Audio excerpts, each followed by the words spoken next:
cheesy spread is made with almost 90% real cow's milk. Get real. Get Arla. Good day for a date. Bad day for kate. Baka dandruff yan. Mag-new Head and Shoulders every day. So you're up to 100% dandruff-free every day. Head and Shoulders. Nangyari to nung nasa kantin kami ng yaya ko. Yung yaya ko, busy sa kantin, habang ako naglalaro. Tatayo ako sa upuan, tapos tatalon. Tatayo, tatalon, tatayo, tatalon. Paulit-ulit ko yung ginagawa, hanggang sa... Aray! Hala! Nasugatan ako. Sasabihin ko to kay mami. Yaya, punta na tayo kay mami. Wait lang, Missy. May tinatapos lang ako. Yaya, punta na tayo. Ay, nako. Kulit naman ang bata na to. Oh. Wait lang, Missy. Yaya, sige na. Wait lang talaga, Missy. Ayaw mo ah. Yaya, parang nahihilo ako. Sabay pikit na parang nawalan ng malay. Missy! Missy! Missy, gumising ka. Akala ni Yaya na nahimatay na ako nun.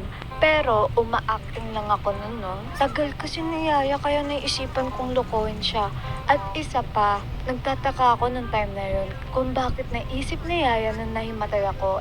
Samantalang kapit na kapit ako. Di ko talaga siya gets nun. Tapos, dali-dali niya akong dinala kay mami.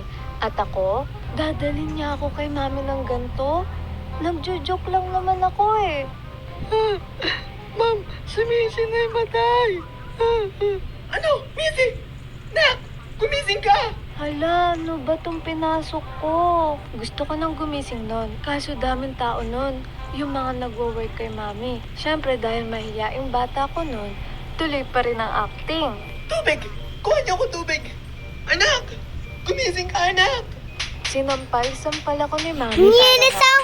At dahil nasasaktan na ako, gumising na ako. Ma? Nak! Buti nagising ka na. Siyempre, mapipilitan talaga akong gumising. Sakit ba naman ng sampal? Naranasan ko naman to sa isa kong yaya.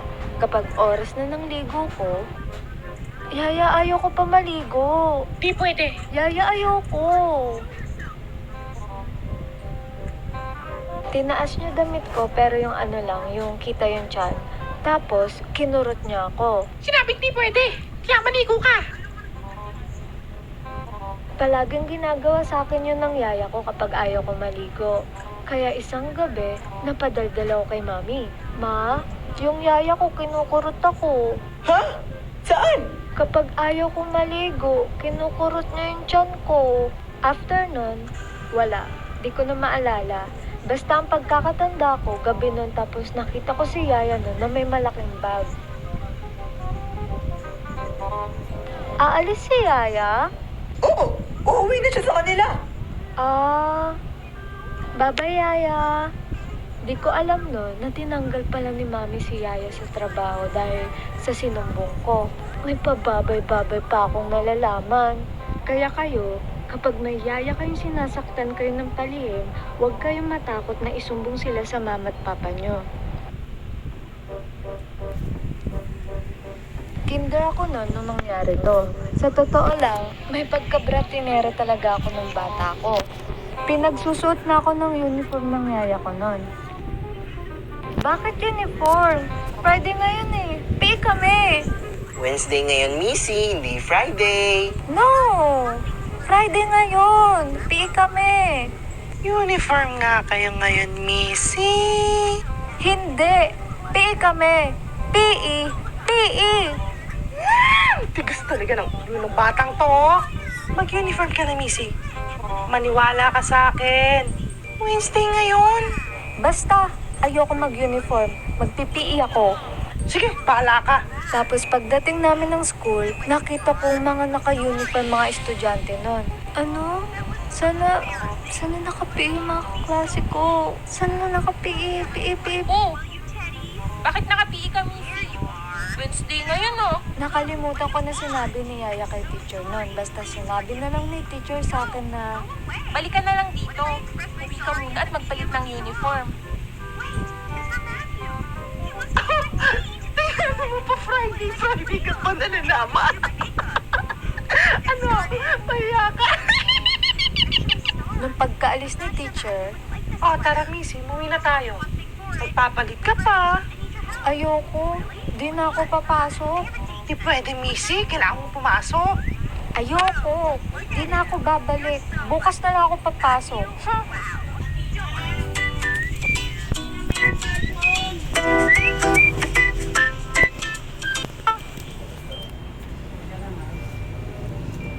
Isa ako sa cleaners nung grade 3 ako. Sa pagkakatanda ko, mabagal ako magwalis nun.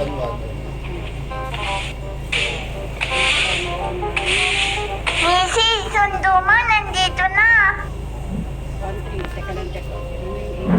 Ba't nandito si Yaya? Nahihiya ako nun kapag sinusundo ako ni Yaya sa classroom. Isip ko kasi nun, big girl na ako. Bakit sinusundo pa ako ni Yaya? Di na ako bata. Wait lang, Yaya. Naglilinis pa kami.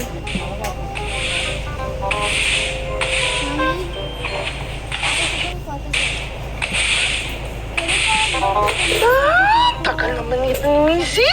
Ako na magwawalis, Missy, para matapos na. At simula nun, kapag cleaners ako, si Yaya na lagi naglilinis para sa akin. Para makauwi na kami agad. Bagong kwento. So may gusto kong i-share sa inyo.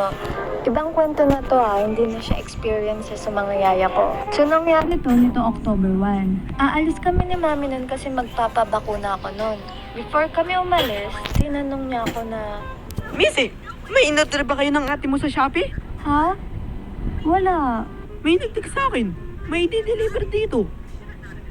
Chinek ko yung Shopee kung may in-order ba kami, pero wala namang nakalagay. Ma, wala kaming in-order ni ate. Baka niloloko ka lang yan. Baka scam yan. Huwag mo na lang pansinin yan.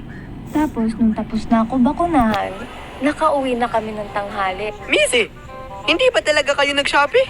Hindi. 5 minutes later.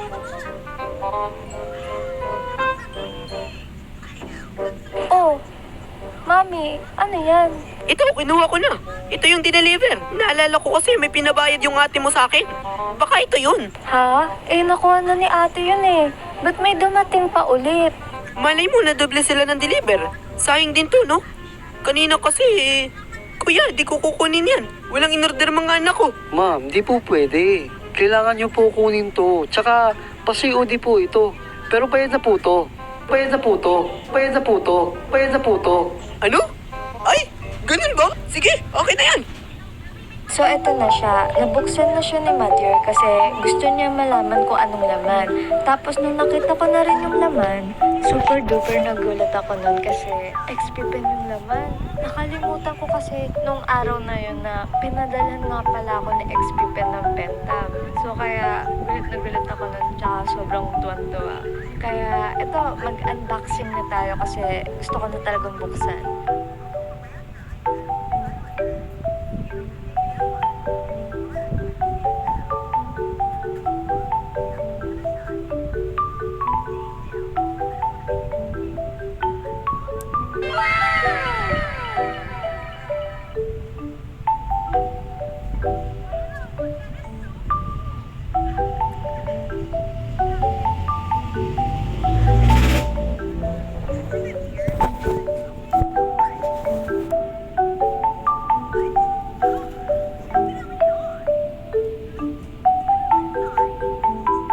Grabe, hirap Dikit na dikit. Yan. Yan, nabuksan din.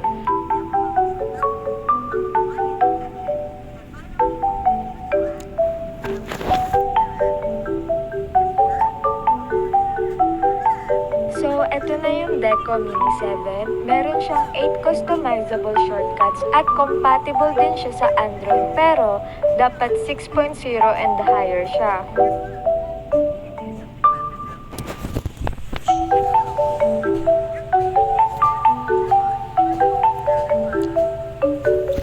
So guys, I'm gonna tell you something, guys. Make sure to like and subscribe so now we'll bye-bye to you. Stylus na may 8,192 So guys, I'm gonna turn up this now. And then, Bye-bye.